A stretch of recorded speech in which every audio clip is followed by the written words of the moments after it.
ಅನ್ನೋದನ್ನ ತಿಳಿಸ್ಕೊಡಿ. ತುಂಬ ಖುಷಿಯಾಗಿದೆ. ಪರ್ಫಾರ್ಮೆನ್ಸ್ ಕೂಡ ತುಂಬ ಚೆನ್ನಾಗಿದೆ. ಹಿಂದಿ ಚಿತ್ರಣ ಸೂಪರ್ ಆಗಿದೆ, ತುಂಬ ಖುಷಿಯಾಗಿದೆ. ಫಸ್ಟ್ ಆಫ್ ಆಲ್ ಸ್ಟಾರ್ ಸುವರ್ಣ ಮಾಡಿ ಥ್ಯಾಂಕ್ ಯು ಹೇಳಬೇಕು. ಬಿಕಾಸ್ ಸುವರ್ಣೋತ್ಸವ ಮಾತಾಡಲಿಲ್ಲ ನಿಮ್ಮ ಮುಗಿದ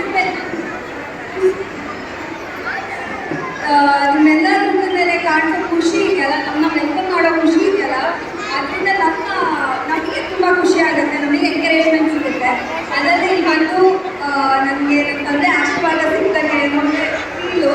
ಆ್ಯಂಡ್ ಮೊದಲನೇ ಸತಿ ಬಂದಿರ್ಬೋದು, ಪದೇ ಪದೇ ಬನ್ನಿ ಅಂತ ನೀವೇ ಎಂಕರೇಜ್ ಮಾಡಿರೋದು ಸರಿ. Thank you so much. ಧನ್ಯವಾದಗಳು. ಹಾಗೆ ನಮ್ಮ ಈ ಕಾರ್ಯಕ್ರಮ ನೆರವೇರೋದಕ್ಕೆ ಹಲವಾರು ಜನ ಸಹಾಯ ಮಾಡಿದ್ದಾರೆ. ಅವರಿಗೆ ಕೃತಜ್ಞತೆ ಹೇಳುವಂತಹ ಸಮಯ ಬಂದಿದೆ. ತಾರೆಯರ ಜೊತೆ ನಾವು ಅವ್ರಿಗೆ ಥ್ಯಾಂಕ್ ಯು ಹೇಳುವಂತಹ ಸಮಯ. ಈ ಕಾರ್ಯಕ್ರಮಕ್ಕೆ ಪ್ರತ್ಯಕ್ಷವಾಗಿ ಪರೋಕ್ಷವಾಗಿ ಯಾರ್ಯಾರು ಸಹಾಯವನ್ನು ಮಾಡಿದ್ರು ನಾವೆಲ್ಲರಿಗೂ ಕೂಡ ನಮ್ಮ ಸ್ಟಾರ್ ಸುವರ್ಣ ವಾಹಿನಿಯವರಿಗೆ ಈ ಒಂದು ಕಾರ್ಯಕ್ರಮವನ್ನು ನಮ್ಮ ಎಲ್ಲರಿಗೂ